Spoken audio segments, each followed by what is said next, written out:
Following podcast contains spoilers, adult language, and a trigger warning. For the love of God, so many dead dogs. This is a message from the Office of Emergency Preparedness. Due to the recent crisis, we ask that you remain in your homes. Do not attempt to communicate or interact with the creatures, even if they are people you know. Lock your doors. Bar your windows. The dead are coming. It's time for Aim for the Head, an all Walking Dead universe podcast. And now, here are your hosts, Diana and Steve. Hi, and welcome back to Aim for the Head podcast. I'm Diana. And I'm Steve. This is podcast episode number 285 with our continuing coverage of HBO's limited series Chernobyl. This week we're discussing episode 4. Title of the episode is The Happiness of All Mankind. We just had a 10-minute discussion about how we couldn't make fun of killing dogs, and yet you still found a way to poke some fun, no matter how serious you try to be. It's me. That was definitely a debate, because we always try to, even no matter the topic, try and poke a little bit of fun, start off with a little bit of a lightness at the beginning, and we just weren't sure that, killing dogs was really the area for us to put some levity in there. So it's just, I think, and part of it is this is a very tough episode to watch, and the whole series is really dark and heavy, and we all get that. But it's like it's a show. It's a show, and we have to just lighten up. And if you got to be able to laugh a little bit, and there's a great comic moment in this episode. Yes, thank goodness. But yes, we did. Where I'm like, I have all these great ideas, and she's just like, no. And I was thinking on my own. I was like, could I say something funny? And I'm like, I could, but I really should not. Is the thing. I'm not going to. Yeah, exactly. So restraint was definitely our best friend this week. So you're welcome, everybody. Yes. So let's been worse. It totally could have been worse, knowing us.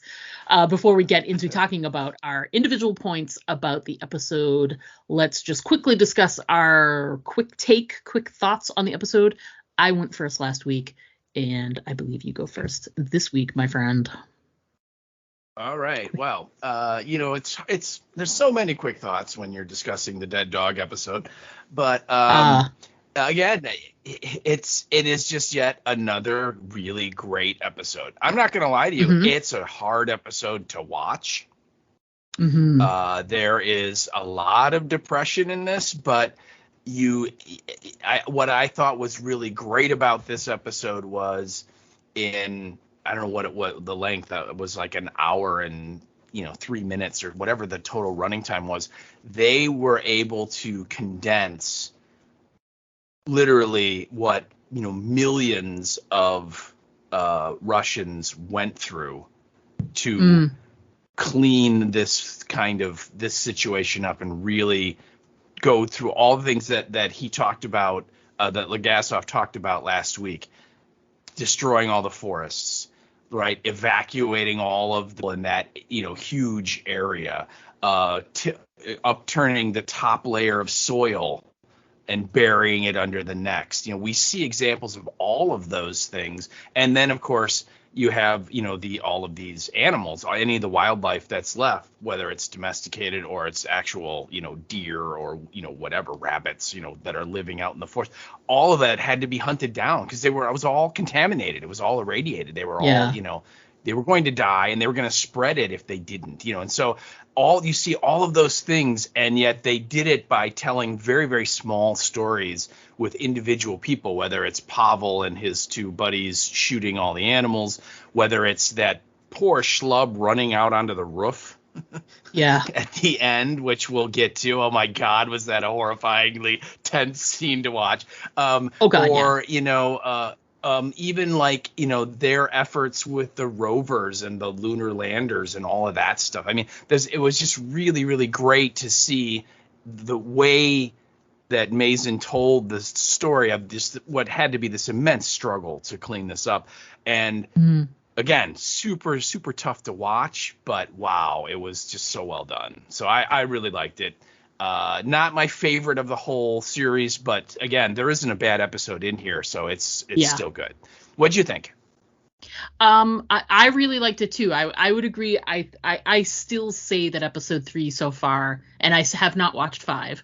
But I would say episode 3 so far is my favorite, just because seeing the effects of the radiation on the human body was just it was terrible all and fascinating all at the same time.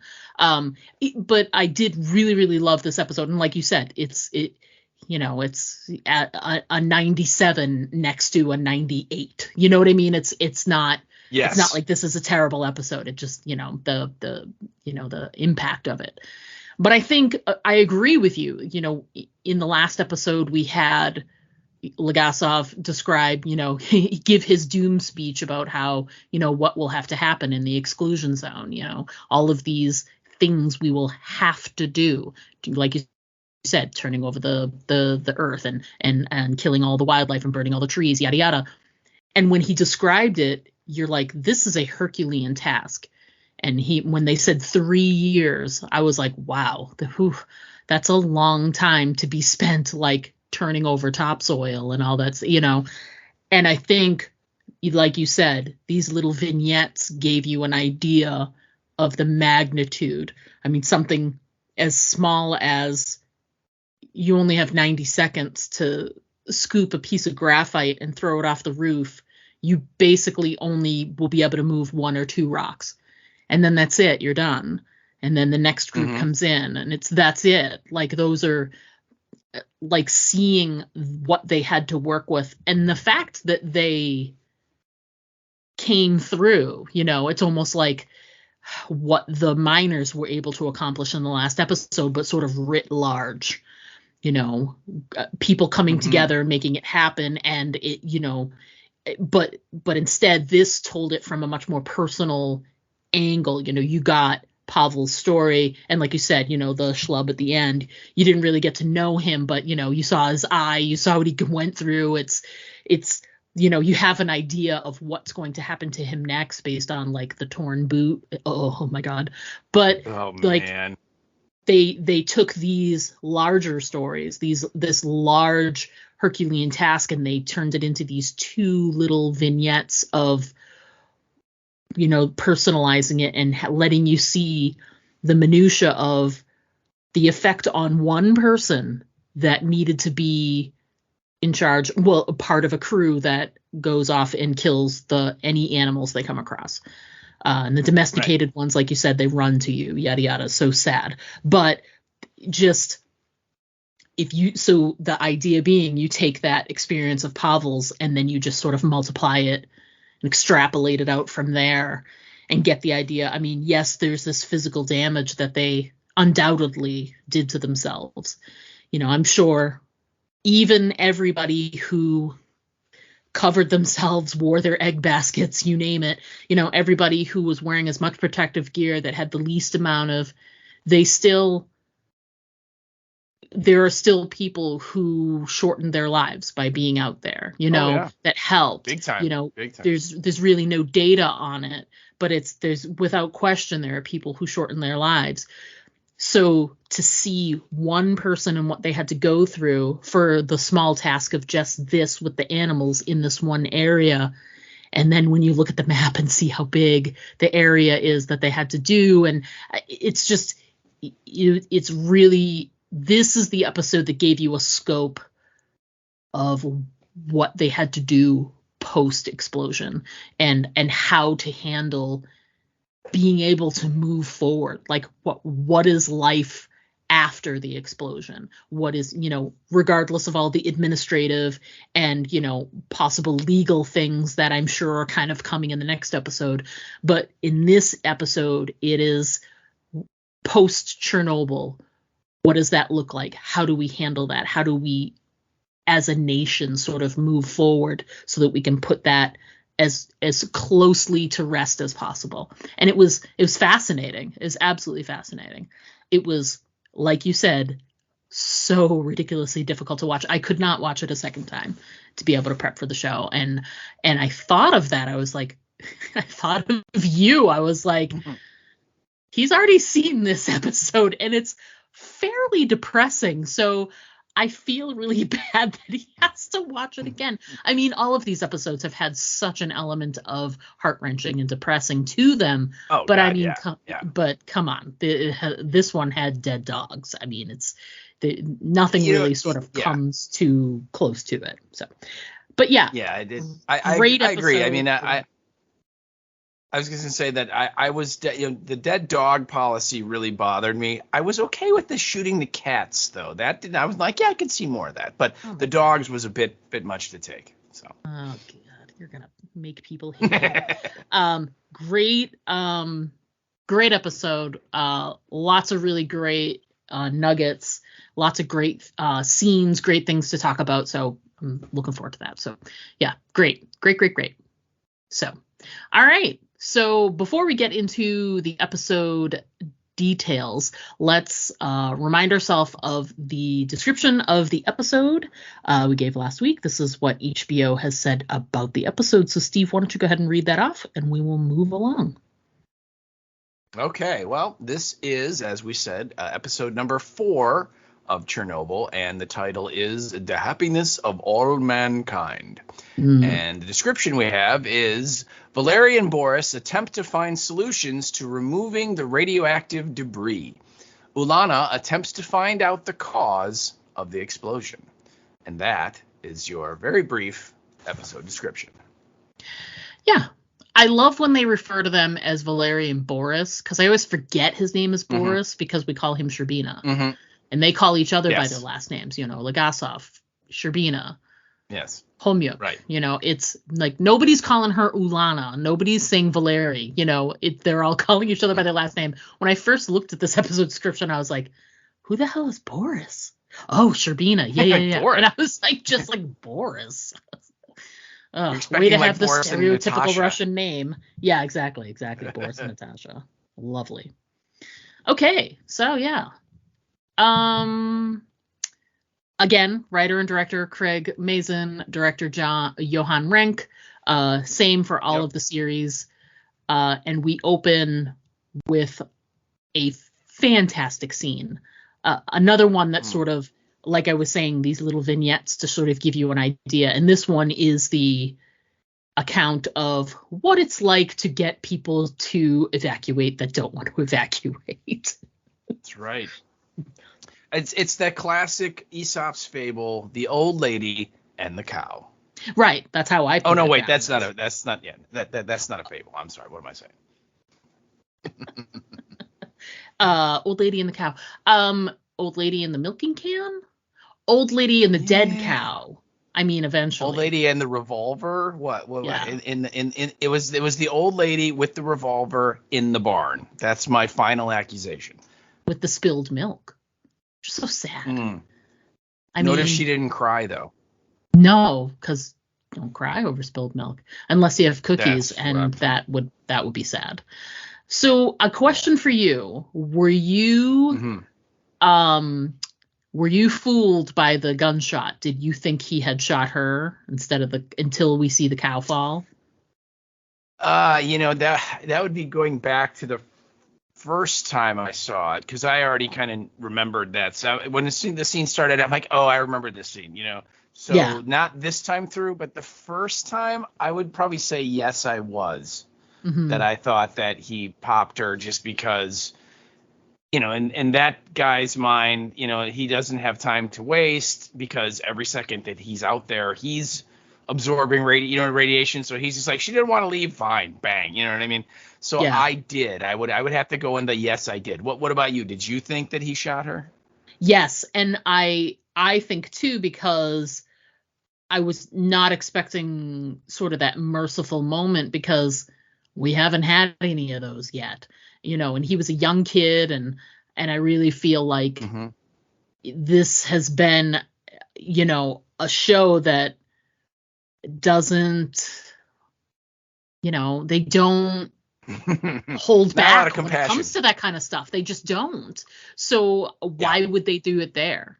It would have been, and don't get me wrong, I still felt that was such an impactful scene, because I really did think he shot her. And when it just showed her and the cow was dead and, the milk and whatever, I was just like, it was just such a beautifully done moment. And I thought it was a really interesting way to sort of show it.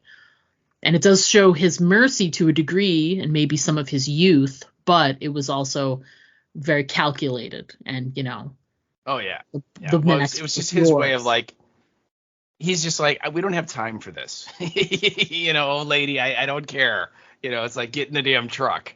And yet you're right. He wasn't that cold and dead inside like some of our podcasters here that would be like, I'm just going to kill you to solve the problem. He wasn't there, but he's like, I'm going to shoot this cow, probably because they were ordered to kill all the animals anyway, like Pavel does later on. But he's just like, look, you're just milking this damn cow and not listening to me. I'm going to kill the cow and now you have no choice. You know what I mean? So you're right. It was compassionate on his part for her.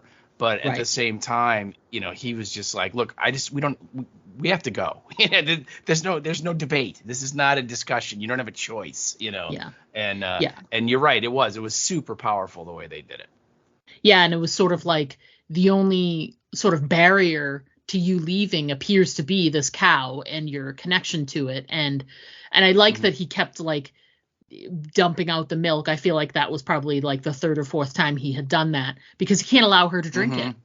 So he's got to dump it. Yeah, it's irradiated. It has to be. So she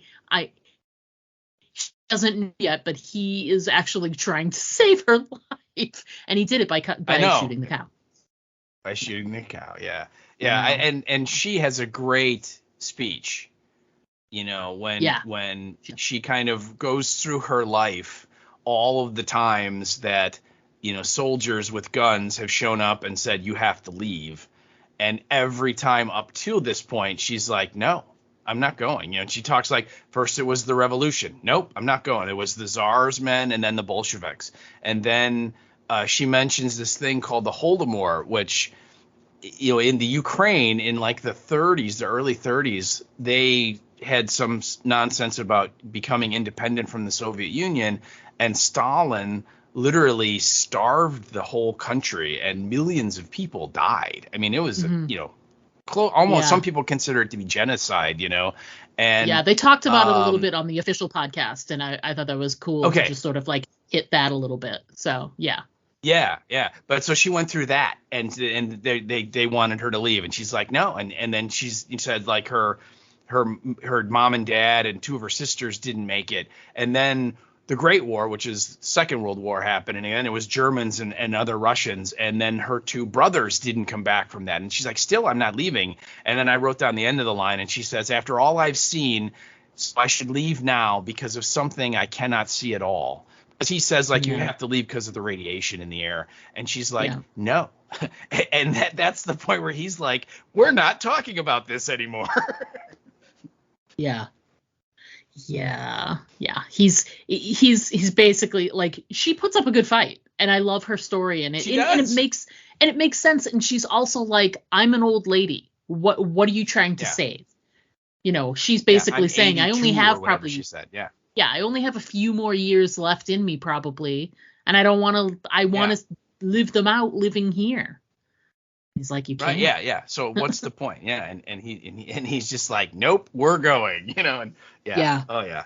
Again, it's a wonderful cold open, and again, it's people we've never seen before. We'll never see them again, but it conveys such a powerful opening message about what's going on everywhere in this area that they're literally anybody they find, they're loading in the backs of trucks and driving them away. Oh yeah, it's take that scene we got a couple episodes ago when they finally evacuated Pripyat and everybody got into those buses. So just picture that everywhere in this exclusion zone area where grab a bag, that's all you get to take, and then we're gone. Yeah, that's it. You're not coming, and you'll never come back. Oh my God, you'll never see this place again. And we go from this scene, which is you're trying to save someone from these horrific radiation exposures, etc. And then we pivot to, you know, learning more about, as I call it, the roof situation. So it's, we get these numbers of these areas of the roof that are, the areas that they need to be cleared, and this one is at a certain level. It's 1,000 Roentgens, and then another one is 2,000. But then the one that's the worst is 12,000. And they named them Katya, Nina, and Masha. I was like, are we Christopher Columbus here? What is happening here? Well, they are. Wouldn't that have been the Santa Masha? Yeah. And they are sort of explorers, and they are literally going where no man has gone before, in this area. So they try to, describe the levels that people can, handle, like what can be done. And they eventually make it down to, the 12,000 is just too much for any human to be around, that they have to, and they start working on these plans to try and get, they have these lunar robots they're going to bring in, but there just isn't anything that can handle the 12,000, and there's all this discussion over that. And they've brought in this this army. He's a general, right? This dude that comes in. Yeah. Of course. Yeah, his name. I call him Grand Moff Tartakoffin. Because his name is like Tartakov, I think. It's close to that. Yeah.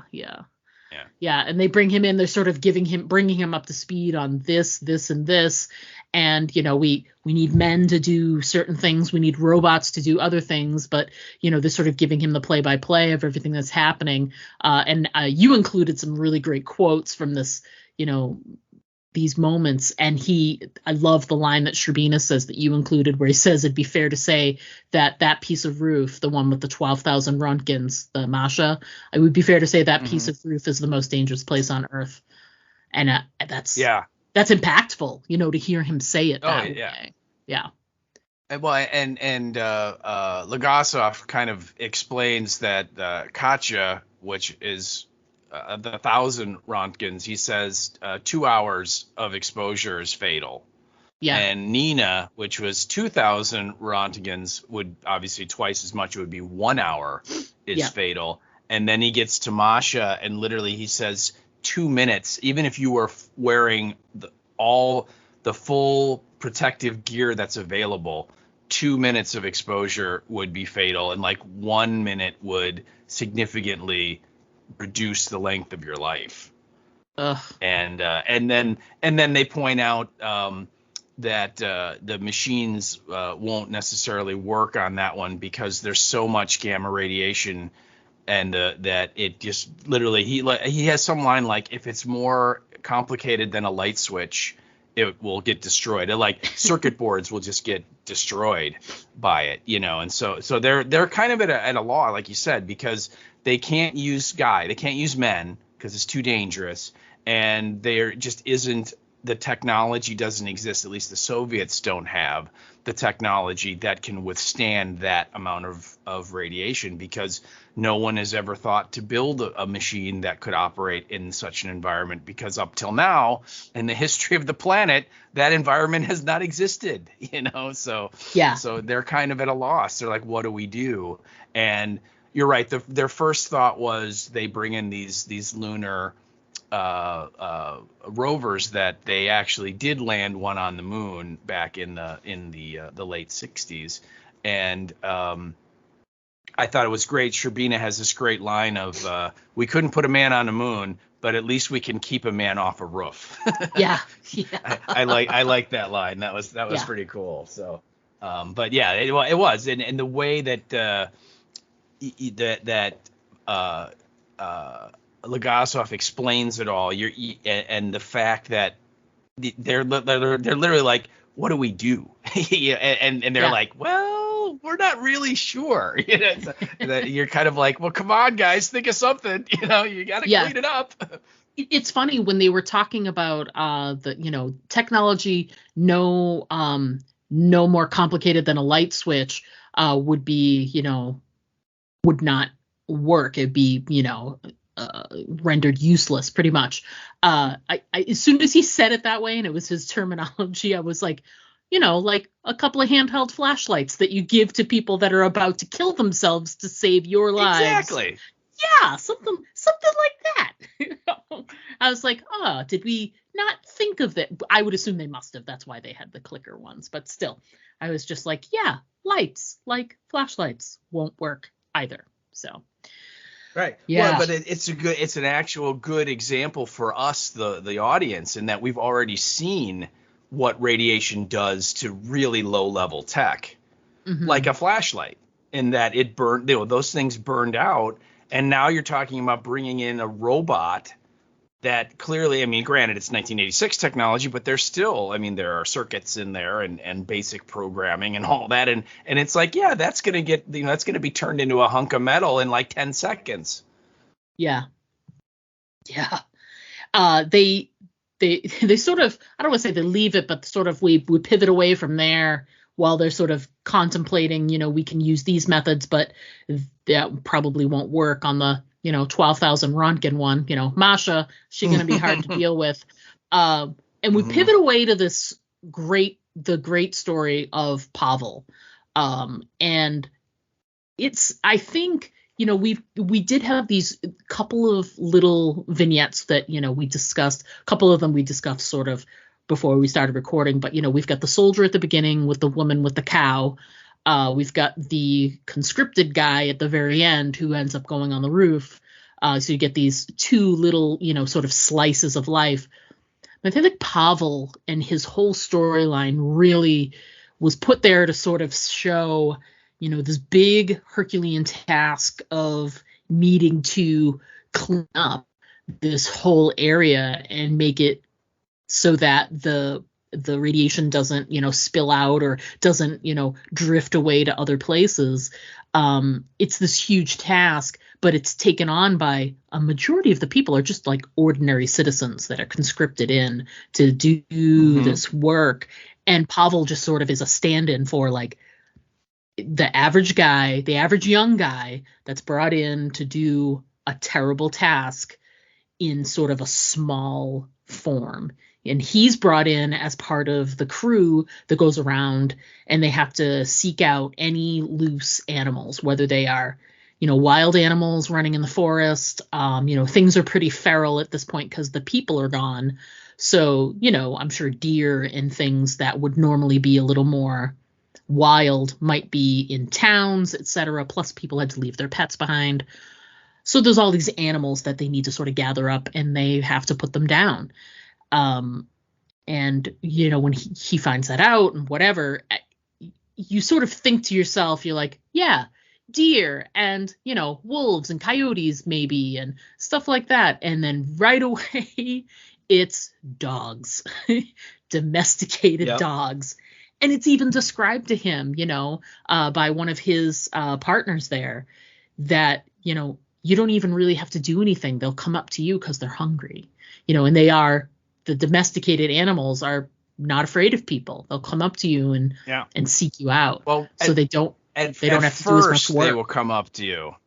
Yeah. But once you start shooting them, then they have to go door to door because he says that they'll hide inside the buildings because they will react eventually. But you're right. They walk out there and he just like goes, and dogs just come a running, and then it's just like a shooting gallery. It was very strange.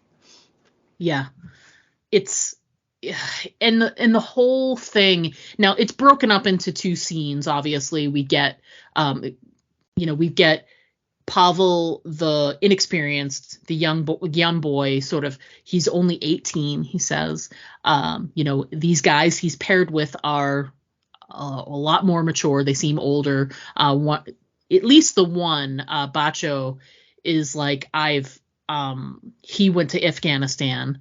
And they just assumed that he did too. And he's like, no, I'm not a soldier. And these guys, they were either soldiers or they went to the war and came back or what have you. It's not really clear, but they were soldiers in Afghanistan. So, they have a level of experience that he doesn't have. And Bacho sort of takes him under his wing and, brings him around. And the first thing he does is he brings him to the guy who fashions the egg baskets.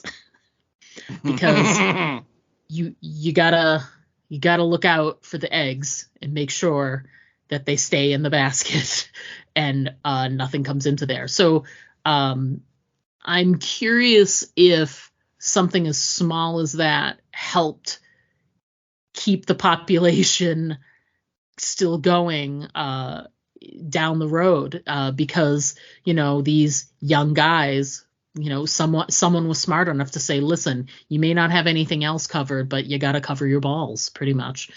Because who wants Sound anything advice. to happen? Who wants anything to happen down there? If you're going to, as a dude, if you're going to, protect any one part of your body, I guess that's the place to go. So the egg basket, and that scene was adorable because, he hands it to him and he immediately starts taking his pants off and he's like, no, over your clothes. What's the matter with you? Yeah. I think I can't remember. I want to say that Mason did talk about it because I remember, for some reason, I remember him talking about that. That's more of a non-scientific guy or gal's solution where it's like, well, it'll clearly help because it's lead and it's there, and that most likely it didn't really do much. It was more, just to make you feel better. Yes, like a placebo kind of thing, but yeah, it was really funny when he's like put it on and he's like, now, and he's like, no, you can wait if you want until they fall off or whatever he says, and he's like, of course now, you idiot. So yeah, it was again one of the few lighter moments of the whole damn episode. Yeah, it was a good one. Is a good one. And you get the, from one end to the other. Here you have him as, he's the innocent, young, inexperienced, starts to take his pants off, is faced with, his first day out, he's faced with needing to kill a dog right off the bat. And it affects him. He's very upset about it, and has problems later dealing with it. And then when we go away and come back, he has far less problems dealing with it down the road. He's a little more experienced. I wouldn't say that they aren't affecting him. I'd say they're affecting him, but he's keeping it inside more. You can see it sort of in his face, like the way he's sort of dealing with it all. And then there is the one thing that even he, with his newfound experience and his maturity and becoming used to killing dogs, coming upon the mama and the puppies was just too much for him, and Bacho takes over and takes care of that for him. And I think that was the fact that they didn't show that, to me, is almost like, the brain can take you pretty far with your imagination, kind of like how, there was the one guy in that last episode where, Ulana was like, he had no face and they didn't show it to us. And Mason even said in the podcast, he was like, I just felt like there was a line there. And I feel like this is the same thing. We can show to a degree all of these horrible things that Pavel had to do, but then when this is so bad even for him that it's like, we can't show it. And I'm glad they didn't. Even the little bits we did get, which was the gunshots and a little bit of noise, maybe some yelps, I can't remember. That was bad enough. I'm so glad they didn't show it. Well, it's interesting just with Craig Mazin because we kind of see the beginnings of his style and his choices, which we mentioned many times when we covered The Last of Us, how many things we didn't get to see that were off screen. When he shoots the kid in the laundromat, right? He makes Ellie go into the other room and we hear the gunshot. We don't see it, and other moments like that. When Sam kills himself, or whatever Sam's brother's name was, kills himself, we don't see it. We just hear it. And so this episode I thought was a really good kind of an indicator of when we first start to see that stylistic choice that Craig Mazin tends to make when he, decides, like you said, first of all, it's a really tricky line that he's walking with this subject matter because it's real and it's, real people and so on. But it's also, like you said, also that, the imagination is a billion times more powerful than anything that can be created and shown to us. And, absolutely. And letting that work can make your story that much more effective. And he does that quite a bit. And that moment with those puppies was really one of the first times we've seen that. Or like you said, going back to episode 3, we don't see the guy without a face, but the way she describes it, our imaginations are painting a nice picture for us, right? And so it's in these 2 episodes that stylistic choice starts. Yeah. Oh God, just I love the choice of this as the sort of stand-in for, picture thousands upon thousands upon thousands of people having this similar experience. I've never done anything like this before. Okay, well, guess what you're going to have to do?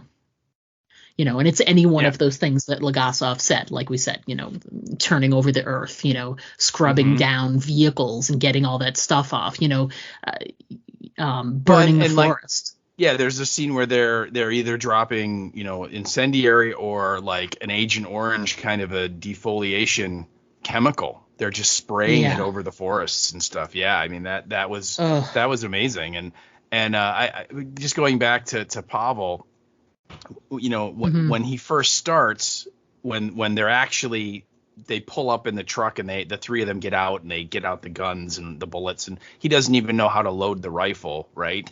Just to show you how green he is. And then Bacho says, I only have 2 rules. He said, rule number 1 is never point the gun at me. He said, you can point it at the other guy because I don't care about him.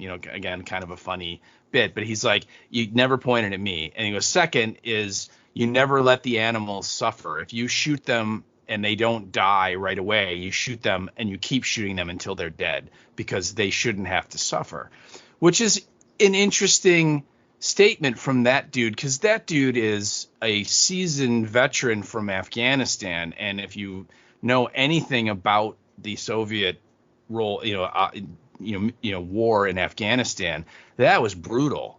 And so that dude, I'm sure, killed, and he even says, he killed a lot of people already. So pretty cold and dead inside to begin with. And the fact that he's like, we're going to be as humane and make this as painless as possible for these animals is kind of, I think, an interesting revelation on his character.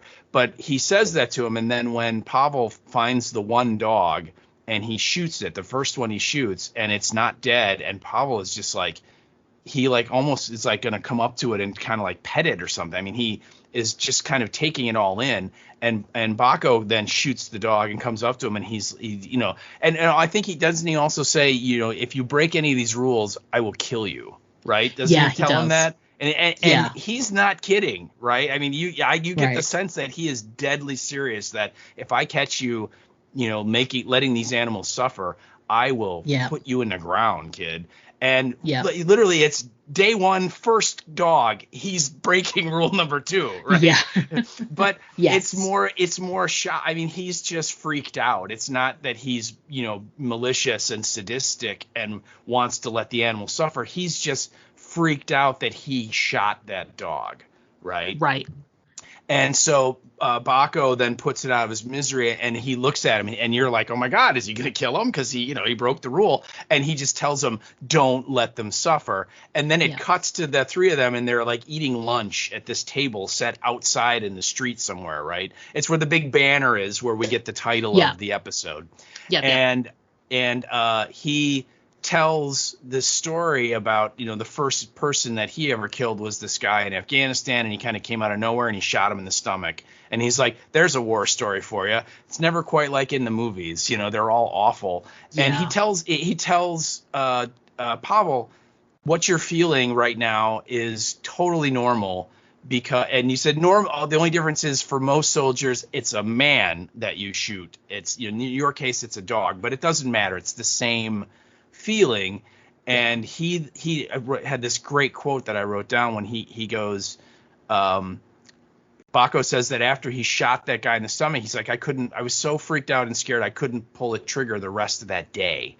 And then he goes, I thought, well, that's it, Bacho. You put a bullet in someone, you're not you anymore. You'll never be you again. And then he goes, but then you wake up the next morning and you're still you, and you realize that was you all along. You just didn't know it. And I just think that, kind of is a great way to sum up that whole idea of, when people go off to war or are put in those situations, they take a life like that. At first, they have to think that, oh my God, the sky's falling and everything's going to change, and it's never going to be the same. And what have I done? And then pretty quickly, you can do it again and again and again, and you don't feel anything. And we kind of see that with Pavel, because the next time we see him, he's shooting dogs without blinking. Yeah, like cold-hearted killer. Yeah, and you're right. And then when they run into the mama and her pups, that's like too much for him. He's like, no, I can't shoot puppies. Yeah. Yeah. So, but powerful scenes. Yeah, and I love that idea that Bacho says, which is like, he's almost saying there's an element of this that lives within us, like this, taking another person, because it's not even like you're doing it in a situation, in his situation, he's talking about if he didn't put the bullet in that someone, they would have put it in him. So right. In that situation, you make that choice, but the idea that there's an element of that in all of us, so that, like he said, you wake up the next day and you realize it was in you all along. And I feel like if you can be aware of that, like Bacho was, it's almost more depressing than thinking I've sunk to this thing is one thing, but it was there all along and it didn't affect me the way I thought it would, is kind of more depressing than the other idea, that you could be okay with shooting dogs and shooting other animals all day long. But it's nice to know that there are still limits, that Pavel still he had a limit that he hit and just could not do it, Yeah. Oh yeah. Well, and they're kind of running throughout this episode is kind of this I don't want to say theme, but certainly this idea of, when you're put in the moment of truth, and we get a couple of different moments of truth in this episode, what will your reaction be? What will you do? And right. We get it with Pavel, obviously. We get it with all of those poor dudes that have to run out onto the roof of Masha at the end. Yeah. And we also get it when Komyak shows up at the end and is talking to Sherbina and Legasov about Legasov is going to go testify or go to Vienna to the International Energy Commission and like give the report of like what happened. And they're like, are you going to tell the truth? And, obviously the KGB doesn't want you to tell the truth because they don't want to be embarrassed. And so it's kind of like, she's like, this is your moment, damn your life. It doesn't matter. And Sherbina is kind of pointing out, what's going to happen. They're going to come after everybody you've ever met and kill them. If you do this, can you do that? And so you get these kind of moments of truth throughout of like, what would you do in that situation? And it's just really well crafted and well acted. And the way it's put together, it's depressing as all get out to watch, but it's really good. Yeah. Makes it, and like you said, makes a good statement about like, you have those moments where what would you do? What would you do? Yeah, if you were in that same situation, and it's difficult to know, but it's sort of sickening to sort of place that on yourself and try and figure out, in this moment, would I kill dogs if it was the dogs or me? I don't know. Yeah. Well, I can, sort of intellectually say, if someone was coming to kill me, that I could kill them. You know what I mean? If it was me or them, you know what I mean? I can rationalize that. But when you're talking about just literally walking out in the street and going, and then every dog that runs up to you, you're just going to shoot in cold blood. I don't know, man. That's pretty hard to do. Again, rationally, you understand that these dogs are already irradiated. They're already going to die, and probably die very painfully. So you're almost putting them out of their misery, but it's hard to reconcile that. Oh my God, you're going to shoot Lassie and Benji and all these other dogs that are just cute as a button, looking at you like, hey, what's going on? No, that's pretty kibble. hard to do. Yeah, right. I mean, it's And no, go ahead. I'm sorry. I was going to change to the next scene, but go ahead, finish that. Oh, no. I was getting ready to move on as well. I was just going to say that I think one of the things that Craig Mazin is very skilled at is taking a person that you will likely not see again, because if you think about like the next thing in Last of Us, there are these characters that Ellie and Joel meet that they are either never going to see again because they're on a journey or what have you. So he's good at these moments where the person is someone we're only going to get a small slice of, and you are so caught up in the emotion and the feelings of that person. He just really, really, really, really excels at that. Yeah. So next scenes. Now we're moving on to. No, go ahead. I'm sorry. I was going to say that they finally get this police robot from the West German police force. RoboCop. Right. Well, it's the Joker. That's what the West Germans have named it. They have Joker painted on the side, right? And it's bright yellow, and it's kind of like, it struck me, it's like one of those like bomb diffusing robots, because it had a big arm with a kind of a claw at the end, and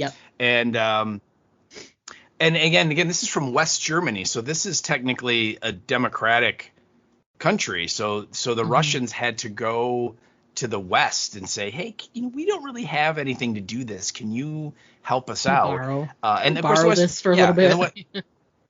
But I mean, just still the embarrassment. The Soviets have to admit that, well, our technology can't do this. Can yours? That's got to be tough, right? Yeah. But they do, and the West Germans let them borrow it, and so they landed on the roof, and there's this great scene where they power it up, and they turn the cameras on, and they're all kind of like huddled around the monitors watching, and he's like, all right, let's do a test. Go forward 1 meter and then back 1 meter, and it moves forward, and then when it starts to move back, all the monitors go out, and all the green lights turn to red, and they're like, what happened? And the operator's like, did it lose the signal? And the operator's like, no, it's not the signal, it's the vehicle. It's dead. And so literally it lasted like a minute on the roof before the radiation burned it out. And then there's this great scene where Sherbina is on the phone talking to someone, and is just screaming at the top of his lungs, and you just hear him, you don't hear the other person, but he's like, I don't care if they are listening, I want them all to hear. What the hell do you think we're doing here? It's like, tell Gorbachev. And then he rips the phone and like smashes it into the ground and just beats it up. And then there's this, and meanwhile, a lot of this is from the outside of the trailer where Legasov and that general is Tartakov, and they can hear this and everything. And then Sherbina calmly walks out, and he's dragging the phone with him, or what's left of it, and he throws it on the ground. And then he explains that when they told the West Germans they needed to borrow this robot, they went with like the number they're telling the world is for the exposure, and that was only 2,000 Rontgens, not like the 15 or 12. And so like they couldn't admit that they had this massive disaster, so they didn't. So the West Germans said, oh yeah, this will work in 2000. That's not a problem. And of course, it was, 6 times as heavier, and so it immediately burned out. And then it's so great because he has this great, and he's super serious, and he's gnashing his teeth and everything. And then he turns to this poor soldier guy who's standing there, and he just goes, "We need a new phone." And then they walk away. And that was just, it's like the comic relief moment you need in this desperately in this episode. Oh God, yes. It was wonderful. And Skarsgård nails it without a doubt. Oh, of course. Yeah. I think too it's another example of they just can't get out of their own way. There's from the first episode all the way up to and of course Legasov makes his proclamation in the beginning about truth, and the truth is the thing and all of that, but it's the truth, and also this is a country that does not want to be embarrassed, and they're doing everything they can to not appear embarrassed. And unfortunately, it's at the expense of what they're trying to do. And sure, Sherbina is just like, he is every logical person who's watching this. Like, why would you lie about something like that? They wanted to help you. They had the technology. And this was the moment to be like, listen, this one area, it's a little higher than the others, so we need something really powerful, and they didn't. Yeah. They just couldn't bring themselves to be honest in that moment. And it's I feel so bad. It's so frustrating. Because now also, where are they? What are they going to have to do? But right. Well, they had the scene immediately after it. It's the three of them are sitting around this table, and they're literally like, "What? Where do we go now?" Yeah. What's the plan? The generals, like the Americans, maybe they have tech that can do this, and I think it's Sherbina that says, even if they did have the tech. First of all, do you think they would let us use it? Just give it to us. And then he says, and even if they did have it and they were willing to let us use this, do you really think that we would ever ask them? Yeah. That we would stoop to ask. So like you just said that, no, the Soviet Union doesn't get embarrassed like this, that they would have to, it would be admitting that they can't figure it out. Can you help us? And they're like, they'll never do that. And you're right. It's like, guys, we need to fix this. It's amazing. Pride goeth before the fall kind of thing. It's awful. Yes. So awful. Oh yeah. And it's at that moment then that Legasov kind of he's not really involved in the conversation. He's like jotting in his notebook, and finally he just says, "We use biorobots." And they both look at him, and then he has this pause, and he goes, Men. And so and keep in mind, earlier when they talk about they need to get robots, Legasov says under no circumstances can men go up on those roofs because it's lethal. And now he's come to that kind of scientist, rational, cold, logical conclusion of the only thing we have that can get this done are people, and then we have to use them. And it turns out not only is it people, but they have to give these people a specific set of instructions. You have a specific way to do this. You can only, and we see it through their eyes. We get these men who are, and again, you have to assume they have no experience, much like Pavel. They are young, inexperienced, have never probably left their hometown before, and now they're in this situation. And they are putting their lives on the line just to do this. And the scene where the general speaks to them before they go in and gives them sort of the play-by-play of what's going to happen it's pretty amazing. It's kind of like, I don't want someone else to take responsibility for saying this to all of them because they might mess it up. If I'm going to be sending these men up here, I will be the one to speak to them. I will be the one that makes sure that they get the proper instructions every time there's a new group of whatever it is. It's like 6 or 7 of them that go up there at the most at a time. And he gives them the instructions. And it's, You take a deep breath because you're going to need it. You move quickly. You have 90 seconds. We ring the bell. When we ring the bell, you come right off. And you're timed. And then they say, be careful, don't trip. And you're there's a hole, don't fall in it, don't fall down. Yeah, don't look over the edge at the core. Yeah.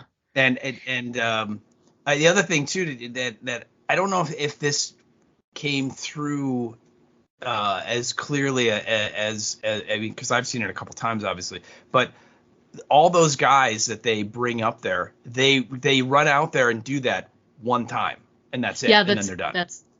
They explained it on the podcast actually that there's a certain amount, you and I and everybody, there's a certain amount of radiation that you can be exposed to your entire life. There's a number that exists. And for people that work in nuclear power plants or in medical facilities that are around, like, say, x-ray machines, etc., they're told, over the life of their job or whatever, they get to a certain point where they can't anymore. These men in that 90 seconds will hit the maximum amount you should be exposed to for your entire life. Can you imagine in those that? 90 seconds. So here are these guys that are doing this thing and that's another thing that adds to that thing I was talking about before about, the vast, like, sort of task that they have at hand. They not only have to do this so quickly and have these, like, groups of men rotating in and out in only 90 seconds at a time, but they can't ever do it again. So they have like these over 3,000 men, they say at the end, that did this. And it's a decent sized roof and there's a lot of debris on there, but you got to figure they make a dent in, but each time, we see it through their eyes. They're only able to get, say, maybe one or two pieces off the edge because it's heavy too. This is heavy stone. And so they get the one piece and then the bell rings and you've got to go. So isn't that just amazing to think about, that they could only be out there the one time and then that's it. You're done. You've done your duty. You can go home. Yeah. That's crazy. Or you get assigned somewhere else. Yeah, it is. Yeah. It is. And what's better is from when, and again, I was bored, and so I timed it. When the guy starts the stopwatch and says begin, and the guys run out and the camera follows him out, it is 90 seconds before he bangs on that piece of metal to call him back in. And oh my God, is it tense? Yes. And then when he gets his foot stuck. Oh my God. Right. And so he's out there longer and longer, and then he, kind of rips it out, and then he immediately trips and falls into a puddle of water. You're just like, oh my God, you're gonna die. I mean, yeah. And then when he gets back and he's gasping for breath and he looks down and he sees that the boot has got that tear in the seam. Right. Yep. And so he's got even more exposure. And then the guy looks at him and goes, that's it. You're done, comrade. You know, and you're probably thinking, you're probably done in a lot of things, kid. It's just, it was just unbelievable. It's more than one. That phrase has got more than one meaning to you right now. A little bit of double meaning in the you're done. Yes. But when he was stuck, I like my heart was in my throat. I'm like, oh my God. Because what do? Does he just stay out there? Do you send an extra guy out there to pull him off? To go pull him out? What happens? I don't know. Does he just stay and die? I know. Awful. Oh my God. And then when he tripped and fell, and I when I was watching, I literally, and that it takes a lot for me to like have an outburst like that. But oh my God. To clutch your pearls? Yes, they were clutched. Trust me. Oh yeah. Good Lord, that was awful. Awful. But they did their thing. They completed their task. They they did I still can't imagine like how long that must have taken. I'm not sure they even really say it. But it's just it's December. They do show you it's December of 1986, and the general is talking to like that last group of guys, and he's like, you're the final guys. Yeah. And he shakes all their hands and so on. So you get the idea that, from September to December, so, 3 probably almost full months, they were bringing guys up and letting them do that 90-second run every day until it was clear. It's again, I don't know if I could do that. Now, those guys you have to assume are uneducated for the most part and, don't know any better. And if the state says it's okay and it's dangerous, but you're not going to die, you're going to believe them to some extent, right? But, I don't know. That's awful. That's takes a lot of guts to be like, okay, I'm going to run out to this roof where it's, machines can't operate. Okay, sure. I mean, when you put it that way, it sounds ridiculous. It does. You're just like, no, I'm not. I'll go shoot the dogs. Can I do that? Yeah, I'd rather. Can I imagine right before he's going to ring the bell? I'm sorry. Can I be reassigned, please? I'd like to do something else. I think I could be more helpful elsewhere. Someplace less. I thought it over scary? And no. Yes. I'm not. I'd like to go to Moscow, cleaner. Please. Yeah. I'm not more of the roof cleaner. I'm more of how you can say. I'm more of a, maybe admin, or do you have some place where I can make photocopies or, something? Oh, I can do that. Something. Yeah. I'm really good at that. God. Yeah. Speaking of surprising, let's talk about the surprising fact that, and I can't believe I'm going to say this, but Fear the Walking Dead got something right. They got one thing. I know it's the one thing. But the thing is that, so the thing they got right was obviously we get these scenes with Ludmilla goes into labor. She has her baby. And according to the story that Ulana tells later when they're all talking about, next steps to do when they go to these conferences, etc. Ulana says, she had her baby and it died 4 hours later. I think she said 4 days later. I remember 4 being used, but I can't remember what the time was. Yeah, that's fantastic. 4 hours. So, and they say that the baby absorbed all of the radiation that she subjected herself to. And, and she lived and she seems okay. They showed her in the hospital. She doesn't have any sort of burns. Her skin is fine. So I guess Fear got that right. Oh my God. Well, it when back last year when I watched it the first time, it was right when that moment happened with Grace, when she had the flash, she had kind of the flash forward Morgan did, when Morgan was an old dude and he meets the young, the 20-year-old version of Grace's daughter and all that stuff, and then she gives birth and things do not work out. And it was right then when I was watching Chernobyl, and I was kind of the same reaction. I'm like, really? Fear, like that? This is the one thing they decided to pull over from reality into their show. Yeah. But they did. That was it. That was the one thing they got right on radiation. And it almost makes me angrier. Well, what's funny is, and I understand that emotion, and I validate it. What upsets me is they gave us no reason all the way up until then to think that they got it right. Everything else was so fast and loose. How would you ever think that they would have gotten that right? It seemed so unbelievable that someone who had as much exposure as Grace did would have, and she was exposed to the power plant.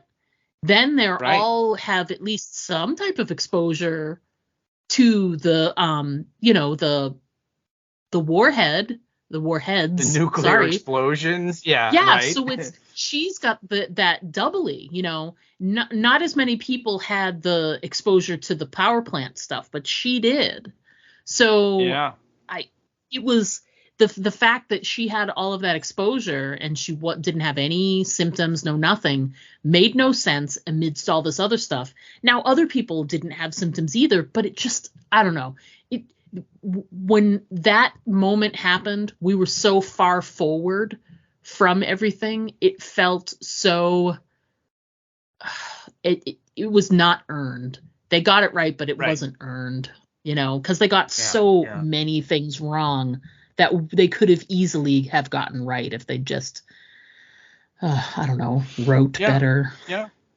No, Anyway. Nobody died in that show from radiation exposure. You know what I mean? No, not that we saw. What's her name? Dakota turned crispy. That was it. Everybody else, seemingly was fine. Yeah. Awful. Oh well, we'll have plenty of time to talk about fear and how terrible it is in the coming weeks. So let's move away from in that. In the coming weeks, yes. Yeah. So Ludmilla has her baby. Her baby dies. There's a really great visual of, she's like the last person in this hospital room. There's a woman and a crib next to her and the baby, and then a woman with a crib next to her and a baby. And then at the end, you can see like just the edge of the bed, and there's a crib there, but there's no baby. And you're like, oh, this is her. Yeah. And she's just sitting there and, contemplating all of her life decisions. She's in shock. Yeah. Oh God. Yeah.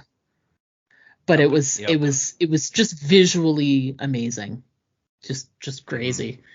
Yeah. And our final scene of the episode is this great moment between Legasov and Sherbina and, Komyuk, just talking about, the things that she found, and then Legasov like admitting that he knew and they didn't think, and it's amazing. Again, where they just can't get out of their own way. This happened, but we didn't think it would ever happen again, or this happened and we didn't think it had anything to do with this. You know what I mean? Like they had this happen before with a different power plant where, they went to run a test, but they pushed it so hard and there was like a drop of this, which caused other things to spike. And they were like, oh, we didn't think it would ever happen again. And it did. Well, yeah. That's what he's talking about this. Yeah, he's talking about this paper. Then there's a scene where she goes to like this library in Moscow, and it's a great scene. And she looks through the old card catalog, and she gets literally a list of probably about 12 or 13 articles or books on nuclear reactors and radiation and so on. And she goes up to the front desk and she's like, I want to see these. And they all say permission only. And she has this letter that says she works for the Central Committee and on the Chernobyl thing. So it's like, hopefully it will give her authority. So the woman like calls this guy, probably with KGB, and he comes out of this office. And he takes the list and he goes back. And then like a minute later, he comes back and he goes, she can have this one. And the rest of them are all crossed off except for one. So all the articles and stuff she wanted, she gets one. And I think she said like 2 pages of it were redacted. So she didn't get the whole article, but they didn't redact the table of contents, so she could see at least what those pages, what the title was for each one of those. Yeah. And she eventually goes and talks to Legasov about it, and he says that he knows the guy who wrote it, and it's from like the 1970s, about 10 years earlier. And he said in Leningrad there was like in that same kind of reactor, something ruptured. There was a part broke down, and so they pushed what they call the AZ5 key, which is a button that like scrambles the reactor and is supposed to shut it down. And he said when they pushed it, kind of like a kill switch. Yeah, right. And he said when they pushed it, the power actually went up before it went down. And the paper is kind of explaining what happens, and he kind of very, very briefly says that when you push it, the control rods go all the way into the reactor, and the control rods have the boron on them, which will kill the nuclear reactions going on. So the bullets that he talked about won't be splitting atoms, so it'll be producing less power. And then he said the problem is that the tips of them aren't boron, they're graphite. And so when the rods are completely removed from the reactor and then inserted back in, the first thing that goes into the core is graphite, which is more fissionable material. And that's what causes this kind of jump or spike. But he's like, we never thought it could cause an explosion. We're not sure how that could be. And the only way that it could ever happen would be as if the reactor was on the verge of, being destroyed anyway, which, again, remember, these guys were running like a safety test when the explosion happened. And so they're kind of like slowly putting it all together. And it's what we talked about a little earlier is that Legasov is going to go to Vienna in Austria to address the World Atomic Energy Commission about this is what happened at Chernobyl. And so the three of them are having this discussion about what are you going to say. And of course, Sherbina is like, the KGB will kill you if you tell the truth, and Komyuk is like, you have to tell the truth and damn the consequences, because there's like 12 other of these reactors in the Soviet Union right now. And if we don't get the word out and force the Soviets to fix them, this could happen again multiple times, and so they're kind of hearing like both sides. What are you going to do? What are you going to do? And we're kind of left without really knowing what is he going to do? We don't know. It's going to be revealed in the next episode. But it's I wrote down a line, and then you wrote down a line too that I thought was great, because Sherbin is like, we can make a deal with the KGB and not tell Vienna the truth in exchange for them quietly letting us fix the problem in all the other reactors. You wrote down the line that Komyuk has to him, which I thought was great. Yeah, she's just like says, are you that naive? A deal with the KGB? Yeah. That's where we're at. Yeah. And then I wrote down this line and then he kind of jumps right back at her. And she's like, if it was me, if I was going to Vienna, I would tell the truth. And he's like, yeah, but it's not you, is it? And then he goes, I've known braver souls than you, Komyuk, men who've had their moment and did nothing. Because when it's your life and the lives of everyone you love, your moral conviction doesn't mean anything. It leaves you. And all you want at that moment is not to be shot. And I think that is just a wonderful insight on human being and human nature. And it's true, that ultimately self-preservation is strong. And we saw examples of that the whole episode, the soldier in the beginning. Yeah. I don't want to shoot this old lady, but I'm not going to get shot because she won't come with us. Pavel, I don't want to kill dogs, but I'll do it because I don't want to die. And, I don't really want to go out on this roof for 90 seconds and expose myself to all of this, but I don't want someone to shoot me in the head either. So there's all of these things where people are making all of those sort of same choices that Sherbina says as well. So it's a great sort of quote that sort of sums up the whole episode, really, I think. Yeah, it does. It does. And it also kind of sets up what the final episode, number 5, is going to be, because she also gives both of them like a timeline of that night. Like minute by minute, sometimes second by second, of every decision that they made leading up to the explosion. And so hopefully that plus Legasov's knowledge of the reactors and stuff, they can figure out why did it explode and how did it explode. Because again, it's not supposed to. They're not designed to be that way. So that's what going in next week we're gonna finally get into why and how. And so that's something to look forward to. Yeah. Anything else that we didn't really hit on that you want to cover before we move on? Take a break. Just there was one scene very early on. I think it was after they shoot the cow, that you see this like group of soldiers, and they're all decked out in full radioactive gear. You know, they've got the Tyvek suits and the gas masks and all that, and they all have the Geiger counters or the Röntgen counters, and they're moving through this field, and it's like shoulder high grass. I mean, they're moving and you can barely see them, and they're spread out and they're taking readings, and they're like, it's 0.4 or it's 0.3, and then suddenly it's 0.6, 0.8, 1, 2, 6, and then they eventually come up, and in this field just abandoned is this bicycle.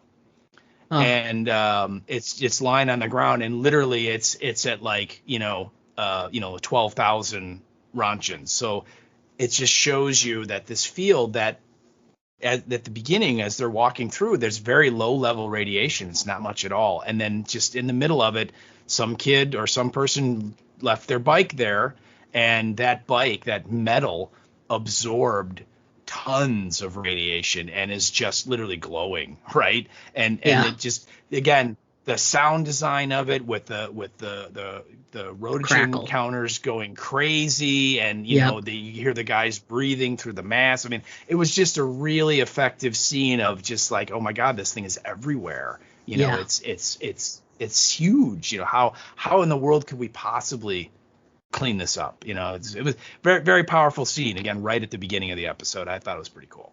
Yeah. Gives another small moment that gives you an idea of the enormity of the task that they have to accomplish. Just amazing. Yeah. Amazing.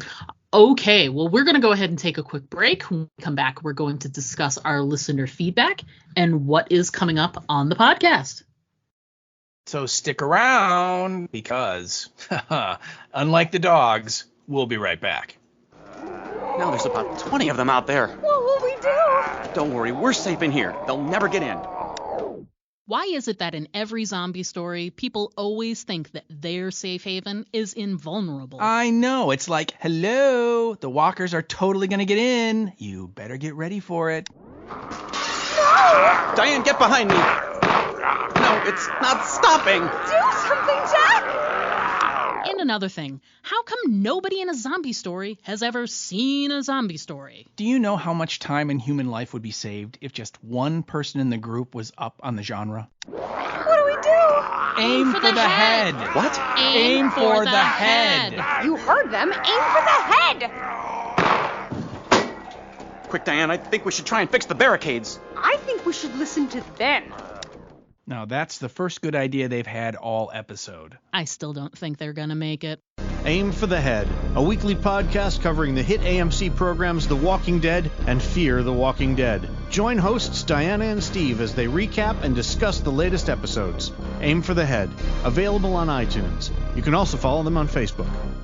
Hi, I'm Ross Marquand, and you're listening to the Aim for the Head podcast with Diana and Steve. And remember, always aim for the head, because body shots just don't work. Hey everybody, we're back. We're going to go ahead and dive headfirst into our listener feedback, or sort of like trip into the radioactive water, as it were. And only 90 seconds, though. Jesus Christ. So we'll go ahead and do that. Steve, if you want to get started with our first piece of feedback there, that'd be great. All right. So I'm going to start the stopwatch. When I get to 90 seconds, I'm going to bang on this piece of metal. You better be done with your feedback. And don't look over the edge. Jesus. Okay. I'll do my best. Right. And so, go. Here we go. All right. So our first piece of feedback comes from our fan and listener, Cindy Barrick, via the Facebook. Cindy. Hello, Cindy. How are you? It's good to hear from you. And she goes, this was the hardest episode to watch. I had to mute the sound during the shooting parts because it was upsetting my dog. And then she put parentheses, and me.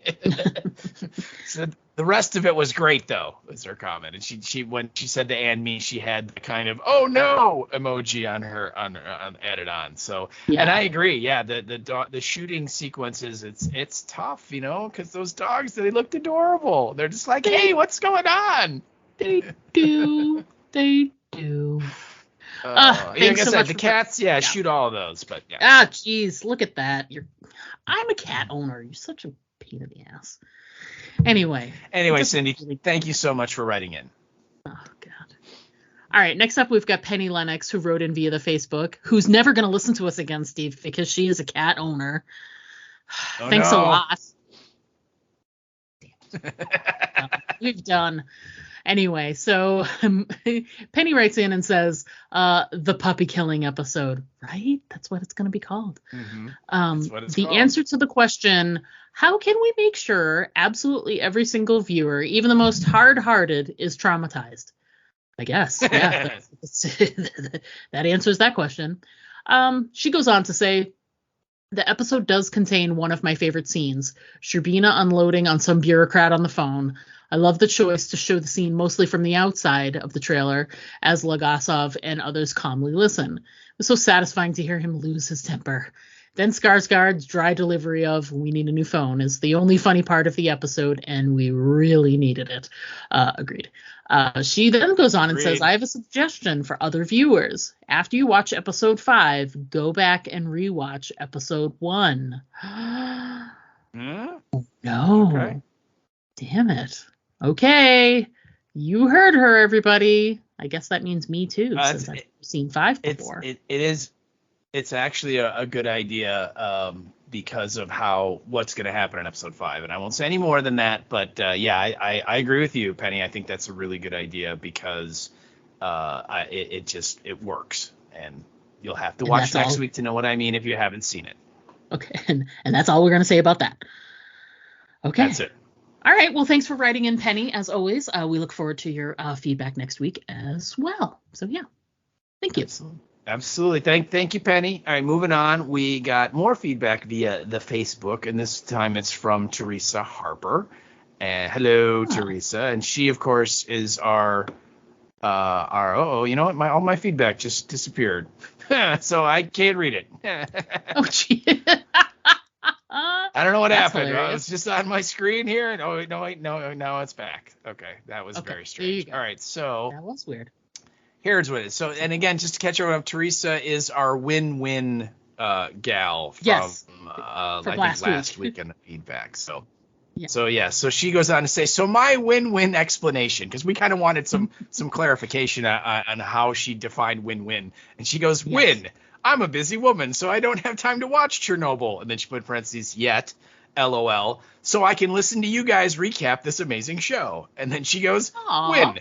I listen to you both because, well, I love listening to you guys recap The Walking Dead, Fear the Walking Dead, and The Last of Us. That's really sweet. Thank you so much. And then she goes, keep up the good work, and thank you for another great podcast. And then she ends with a little personal note to you, Double D, by saying, I know you are not fond of fear, and let me just interject here. I also am not fond of fear, so let's not don't confuse me. Thing. This is a kind of a dual not fond of, but anyway, she goes, I have a feeling, and she goes, fingers crossed, actually, LOL, that this last season may surprise you. Without too many spoilers from the trailer, I just want to say Morgan may go back to where he started in the very beginning, like I'm talking season 1 of The Walking Dead, and I'm so excited. And then she put a whole bunch of heart emojis there. So, Teresa, I'm gonna have to kind of say I'm not going there. I've been fooled before by trailers for Fear the Walking Dead, and I think I'm definitely in the I'll believe it when I see it category. Yeah. But I hope you're correct. I hope you're right, and I hope that this season is better and at least watchable. So. But I am not expecting anything. What about you, Dee? Yeah. Yeah, we've talked about this and agreed. We don't want fear to be crappy. It just is. And so we are, of course, would love for them to really stick the landing at the end, or at least try to, or make every effort to stick the landing. So I certainly hope that, like you said, this sort of, and I have seen the trailer, so there's not a lot of spoilers there, but yes, it looks like there may be a little road trip in Morgan's future, possibly. But I really don't want to get my hopes up, but I certainly want them to do better. So we'll see what they do. It's only a couple more weeks until we have to go through it all together. The awesomeness that is the Narkleheads production of Fear the Walking Dead. Oh, can't wait. I can wait, but I can't because we have to talk about it. So fantastic. Yeah. Thanks for writing in, though, Teresa. Clearing up your win-win thing was very illuminating and very sweet of you to say how much you like listening to. It was adorable. It's adorbs. Yes. Thanks again. Yeah. Also writing in, caught you right under the wire there, Alma. Alma put in some feedback, and I only saw it after we started recording. So we took our break. I grabbed it, threw it in the paperwork. So Alma Contreras wrote in via the Facebook. So Alma, thank you so much for sending in your thoughts. And she says, okay, y'all got me to do a rewatch. Well, you're welcome. I just enjoy y'all's podcast, so here I am. As I watched a second time, I remembered the anxiety I felt watching this story unfold. I was utterly devastated seeing all the horrible things these people had to endure just for doing their jobs, specifically the firefighters. So sad. And how about that dumbass Vasily's wife? This lady, Ludmilla, she is speaking of, this lady proves to be the most ignorant of them all. You got the nurses reluctantly letting you in to see your man with strict instructions that you can only be there for no more than 30 minutes and not to touch him. This dimwit not only stays for days, but touches him first thing, and she's pregnant. And she puts a bunch of like shocked face emojis. So on to episode 4. Heart-wrenching to see how they had to kill all the pets. And she has a cry emoji, a cat emoji, and a dog emoji. And she puts in, it just hit me. Russia better be really careful where they decide to be dropping bombs in the Ukraine. I don't know much about nuclear stuff, but it seems like there's still a nuclear radiation threat out there. I really am not convinced that this radiation could have been contained completely. And honestly, the USSR was not forthright with its own people at the time. I'm concerned for our world today. It's interesting. There is conflict obviously going on in the Ukraine area. So I honestly don't know whether or not it has gotten close or near the exclusion zone. It has. I can't speak to. Oh, lovely. Actually, because where Chernobyl was one of the areas the Soviets started to advance on, and I was following the war last year when it started. And there was actually artillery shelling around the reactor area. And the Ukrainians had to evacuate it, and then it was occupied by Russians. So there were like Russian soldiers in the buildings that hadn't been occupied for a long time. But in the exclusion zone? Yeah. Oh, yeah. Yeah. And basically, I think ultimately both sides did let in nuclear inspectors to go there to kind of check it out to make sure that the containment building, the big concrete building that covers it, is intact and all that. And the last that I had heard about it was that it was, but it was definitely a concern for most of the world of, hey, you guys idiots are fighting here, and a missile goes off course or an artillery shell lands at the wrong place, and we could have a much bigger problem than just the shooting war. So that is a very, very valid concern, Alma. But from at least what I saw reported in the news, it has not happened yet. So that's good. But chilling, but good. Looking forward to that. But thanks for writing in, Alma, for your thoughts on the episode itself. We're so glad we dragged you in to do a rewatch. You're welcome. And your thoughts. You're welcome. and the episode itself, that's great. So coming up on the podcast next week, we will be covering the last episode of the Chernobyl limited series, episode 5. Title of the episode is, I'm gonna probably butcher this, but we're gonna go with come on, Dee, give it a try. We're gonna go with Viknaya Pamyat. Okay, that's what survey it looks like. says. Not close. Shut up. What do you know? So our description of the episode is our favorite team. That's not even the description of the episode. That's last week's episode. Yeah, I believe it's the description for this week's episode. Yes. So you need to get the part 5. But anyway, the description is stuff happens. Tune in. Yeah, this is what we know is going to happen in this episode. Kind of. It's something like it's like Valeri goes to Vienna to address the World Nuclear Commission. And recount what happened the night of the explosion. Yeah, that's pretty much what the description is. So generally, what's going to happen? It definitely looks like that's going to be. But we can at least say that the title itself, the Viknaya Pamyat, that's in a Ukrainian phrase. What does it say there? It means memory eternal, and it's a hymn that's usually sung at funerals. So great. The episode itself, Valery, Boris, and Ulana risk their lives and reputations to expose the truth about Chernobyl. So pretty much everything that they said in those last final moments of the episode itself, where they're going to put their lives, their reputations, everything on the line for hopefully telling the truth where they can and not be killed about it. Cross your fingers. Right. And remember, Valeri's already dead, so remember that. We'll see how he gets there. Yeah, great. More death and destruction and sadness. I'm looking forward to it. What does it say that this is such a depressing show, and I'm looking more forward to watching the conclusion of a depressing show than I am the start of another show? What does that say? I know. It's terrible. It says that the other show isn't very good. Yeah, it's terrible.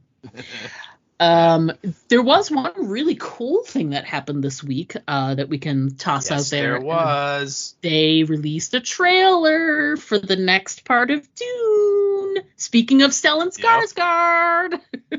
Yeah. And it looks amazing. I cannot wait. Oh my God. Yep. I saw an interview with the director, and he describes this movie as a war movie. So apparently there's going to be lots and lots of the fighting going on between the Fremen and the Harkonnens, and we're gonna see the rest of the story. It's November 3rd, and I hope we can see it in IMAX, because part 1 was amazing in IMAX, and so I'm super excited. Absolutely, bring it on. Skip summer, let's go. I did not see it in IMAX with you guys, but will definitely be there to see it this way, because come on. Absolutely. The battle's going to have sandworms. Those have to be in a big screen. I can't even imagine what it's going to look like. I'm so excited. Me too.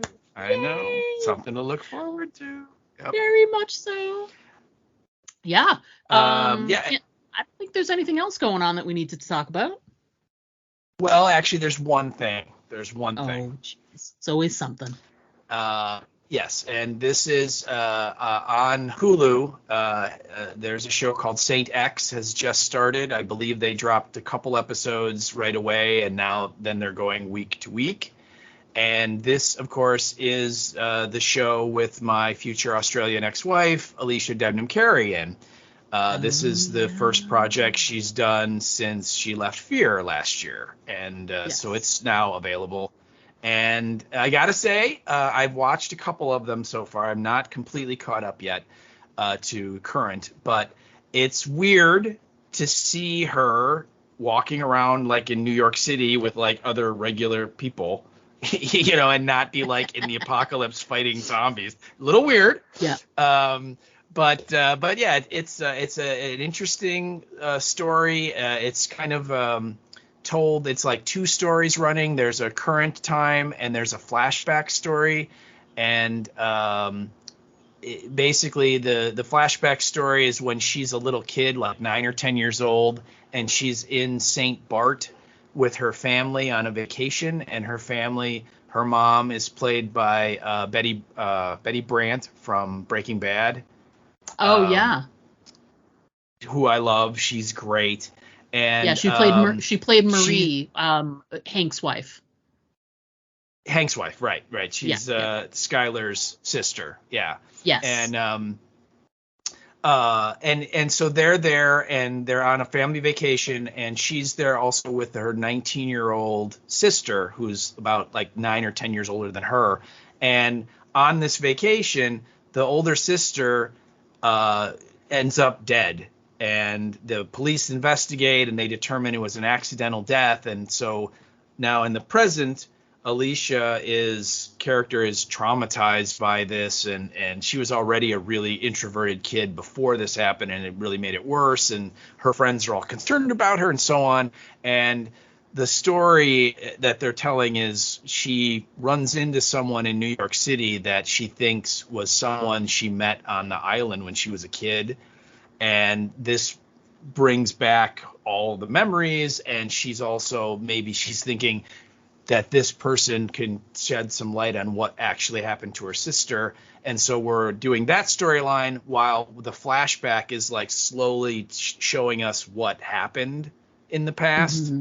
Yeah. So, you're just kind of, like in the first couple of episodes, the sister's alive and doing stuff, and they're on vacation, and, you're kind of getting into their family dynamic. And then it cuts to the future where ADC is, and she's, kind of, this kind of scarred, traumatic person. So it's going to be kind of a mystery kind of a thing. And also I think a sort of a, her coming to grips with what happened and dealing with it type thing. But I'm intrigued, and anything with her is good. So I'm gonna give it a good go. And again, it's on Hulu. So for all you folks that have Hulu, it's called Saint X. And I think there are maybe 4 episodes available so far, maybe 5. Maybe this week will be number 5. I can't remember. But and each episode is like 42 minutes. It's like would be like an hour with the commercials. So not a huge watch requirement, but check it out if you're into the My Future Australian Ex-Wife. Definitely check it out. Oh, that looks very interesting. I like it. Very creepy and strange. All right. Well, that's going to do it for us this week, folks. Thanks again for following along with us. We can't wait to wrap up Chernobyl with us. Thanks for watching the show again. I know some of you watched it again just to follow along with our coverage, and we appreciate that. And some of you are watching it for the first time, like me. And we love that as well. So we look forward to talking to you again next week. Make sure to send in your feedback. I'll put out some posts for that. But we will talk to you again next week. But until then, as always, I'm Diana. And I'm Steve. And don't forget to always aim for the head. Because body shots just don't work. To send us an email, write us at aimfortheheadpodcast@gmail.com. And our Twitter handle is @AFTH Podcast. Pictures and video are always welcome at our Instagram account, Aim for the Head Podcast, all one word. But the best way to keep in touch with us is to just like our Facebook page to get all of our updates in your feed.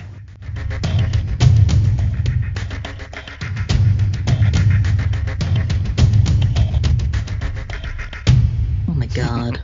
You're a terrible person. Good Lord. Terrible. Terrible.